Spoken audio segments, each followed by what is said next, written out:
I know there was a slide up just a moment ago, and even if you sneak peek at the map of that, you know that our overflow for this quarter, that's money that's donated, that is over the amount that we require locally, that is going to the African area. 4 of the 6 projects that will be funded go to the country of Zambia. Now that's interesting, and I suppose in some ways, I hope you can see that, but you'll find that in Africa, the great percentage, if we're talking in world terms, of course, the greatest percentage where the spread of the gospel has resulted in Adventist membership comes from Africa, by far. Next comes South America, and then Asia. If you take the 3 of those, it comes to something like 88% of all Adventism worldwide. America doesn't rate, Australia doesn't rate. However, we're going to talk about that. I'm going to mention some dates, and that's purposely done because you're going to see a relation, I'm sure, I hope you do, a relation between a correlation between what's happening with the rise of the Adventist church and some of these dates, and then I'm going to make a point. Can I tell you a story? Around the year 1844,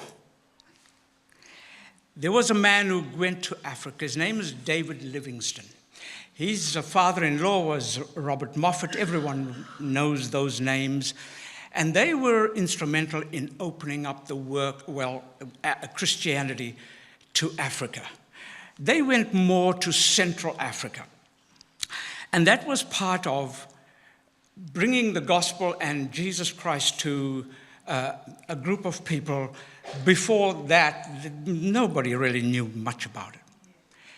They found that there were local people, when they got there, who had already, surprisingly, had much to do in their culture with what they thought was very akin to Judaism. They didn't do this, they didn't do that, very much so. Where did they get it from? Well, they came and there was another tribe, and they didn't eat pork, and they didn't eat fish without scales. And hang on, it was all fascinating. Well, God was alive and working, like we will see. There was a little boy, probably around 9, 10 years old. This is the year 1860.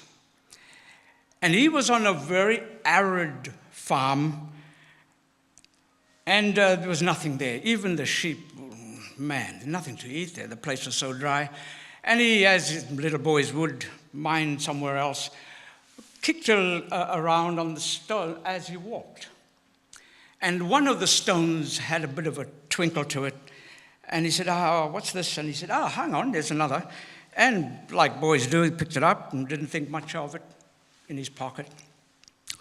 Well, to accelerate the story fast, the stones made their way to Cape Town, where they took great interest in these stones and sent it to laboratories in England.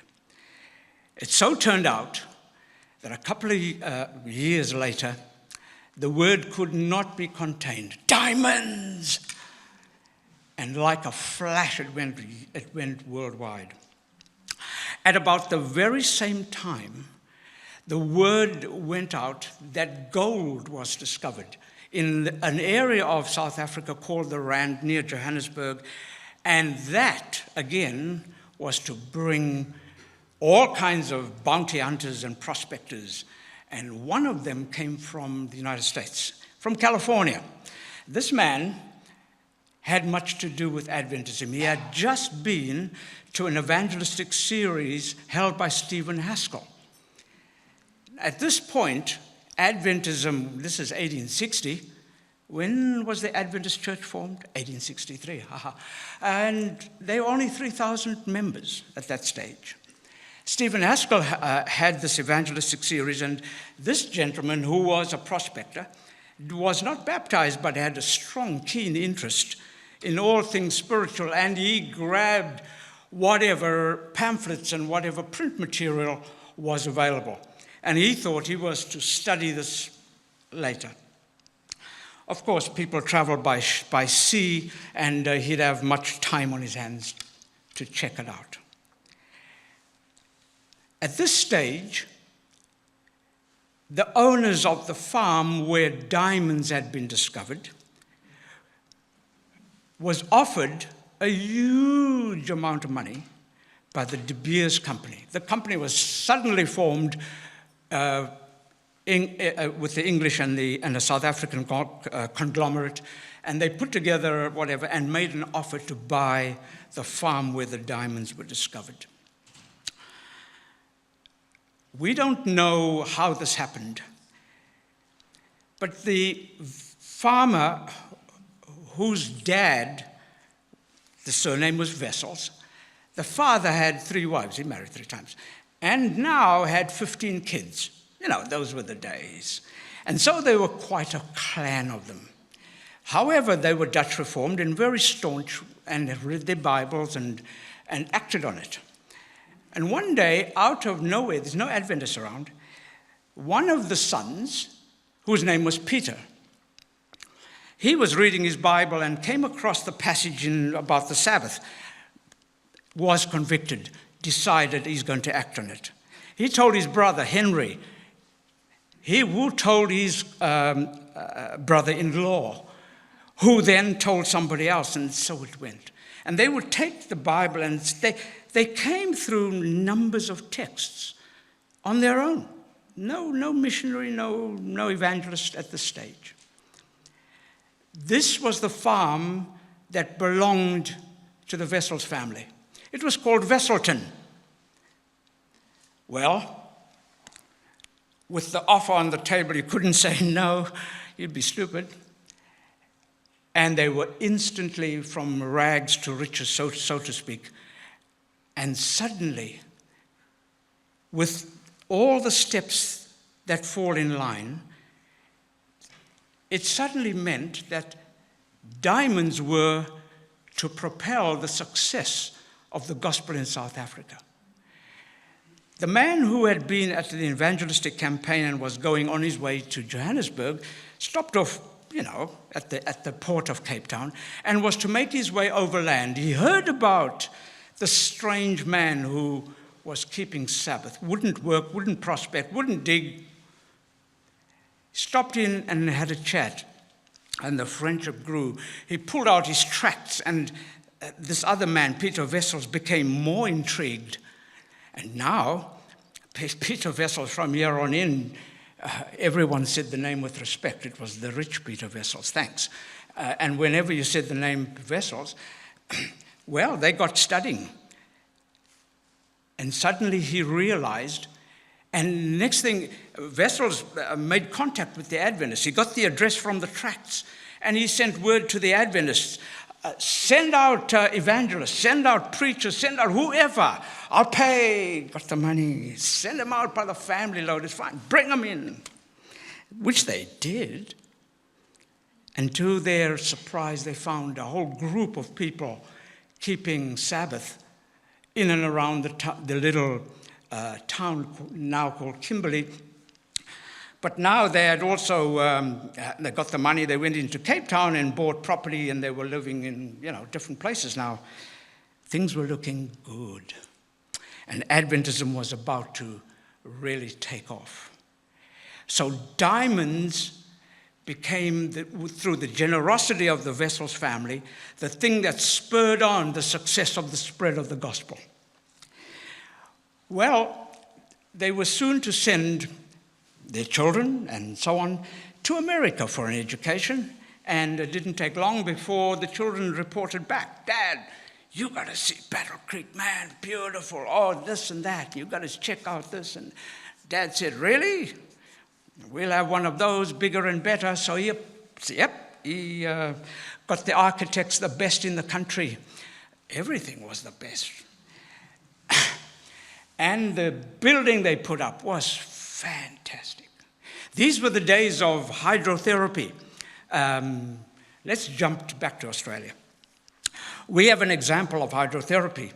The Hydro Majestic Hotel. Remember the one in Blue Mountains? Yeah, well, they did hydrotherapy. Well, this was all the rage at that stage. And the people who pioneered this came from Switzerland, who there wasn't just as much drugs then, but they did things hot and cold and so on. Do you remember this? Anyone been to the Sand where they still did this up to 20 years ago? They still did treatments like that. Yeah. Fantastic. Well, the one that they put up, the Adventists put up in Cape Town, was just the best. They brought chandeliers from Europe, the very best in the treatment. So people came, they stayed there. It was kind of a hotel, hospice, whatever, hospital. And Ellen White, who was now sent to Australia, and you know why she was sent here. Anyways, because some people back there didn't really believe in the prophetic word. Anyways, she was in Australia, and she had no knowledge of the Wessels family. Never met them, and she saw in vision, and she saw that how extravagant they were becoming, their plans, and she wrote, I was shown, don't do this, you're expanding too fast. Man, they wanted orphanages, they wanted printing press, they wanted clinics, they wanted schools, they wanted they wanted it. And with the bankrolling of the Wessels family, they got it. And Ellen White said, you're moving too far, don't do that. We're a movement, don't put up grand buildings. And she said in one letter, like Battle Creek, God's going to visit judgment on this beautiful building you've just put up in Cape Town. Well, it was hard to believe. No one took much note of that. The building was a terrific success. The rich and famous came to the Claremont Sanatorium as they thought of it. And then we go back now to the middle of Africa being opened up by people like Livingstone and so forth. Livingstone was on one of his journeys and he saw a train of slaves coming from the central part, coming back to the east coast. And there at the part of Zanzibar, this was to bug him because he really was not prepared for this. He saw the cruelty of what had happened. And there on the island, just off the coast, the Arab dhows would come in and they would pull up at the dock. And there was a place where they would stand the slaves. It was just a pole, I suppose, like the cross in the Roman times. They weren't all with the cross member. They were just like a pole, a stake in the ground. And they would handcuff or tie the slaves' hands behind the back to show off their muscles, and they would bid, and the prices would go up. Livingstone saw this, and he was just cut to the chase. And many of, he saw that how many people did not survive the journey from the central and western central parts of Africa to the east. It was some trek to get across the continent, to get onto the ships and go to where they were going. Well, you know what's happened? Today, on the very spot where once slaves were tethered to wait for the results of the auction, on that very spot today stands an English church. And in place of this stand, call it cross, now there's a cross of Christ. And the gospel has overcome all of that slavery. Well, let's jump a little, because we'll go back to what Ellen White was saying. And it seems as though the Wessels family learned about the Sabbath, they learned from their Bible, but they hadn't learned to trust that the prophetic gift given to this church was also something that you really had to take seriously. They weren't really convinced on that matter. And so after many letters, I won't dwell on that because it will take too much time, but they weren't heeded. And so we see that many institutions had been put up. By now, printing presses, all kinds of stuff in Cape Town. Well, Ellen White said that God would visit his judgment on the place. And one day, the unforeseen, the terrible thing happened. A fire broke out, and the fire chief who attended said, it seemed as though the hand of God was on it because they tried their best. They could not extinguish this fire. We'll see a picture of this grand building. And of course, they built with beautiful timber in those days, but it all turned to ash. Part of what Ellen White did in trying to guide the church and the wise use of the money was that the extravagance and so on was really not called for, and that they should, concentrate on the spread of the gospel and talk about that, instead of dealing in all kinds of orphanages and all kinds of other good stuff which they were doing.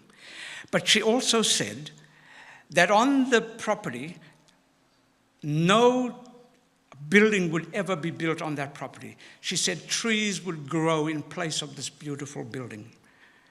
Let's have a look. This is Cape Town today, and way, way, way up on the slopes, looking down on this beautiful city, is the suburb of Claremont.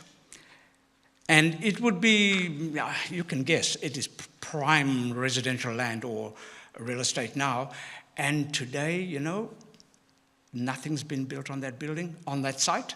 Ellen White has been true, and God's message to guide his young church has come true. Well, it's not all doom and gloom, and I don't want to leave you with that, because the generosity and so on of the Wessels family cannot be underscored. But there are people from even Australia who went, and they're part of the success story of the spread of the gospel in Africa. And dare I say, and I shouldn't do this, but let me try.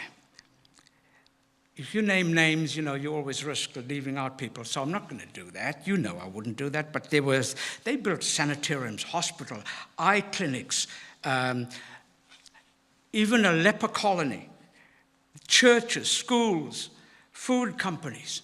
People from Sanitarium went to South Africa to help establish Pacomo Foods. Now they sell Weet-Bix under the same license, whatever. You may even know of people who have gone there. There were people by the name of Des Hills, Pietri, Ray Kent, Cherry, Austin, Cook. You may even recognize some of these surnames. And they went there as Fletcher. They went as missionaries and teachers and evangelists. And they helped put this part of the world on the map in Adventist terms. Today, look at the success. And it's all because God had a plan in mind. How would he fund the gospel? And he said, I'll convert them, and I will fund the spread of the gospel. And he did. And that's the story of diamonds in Adventism.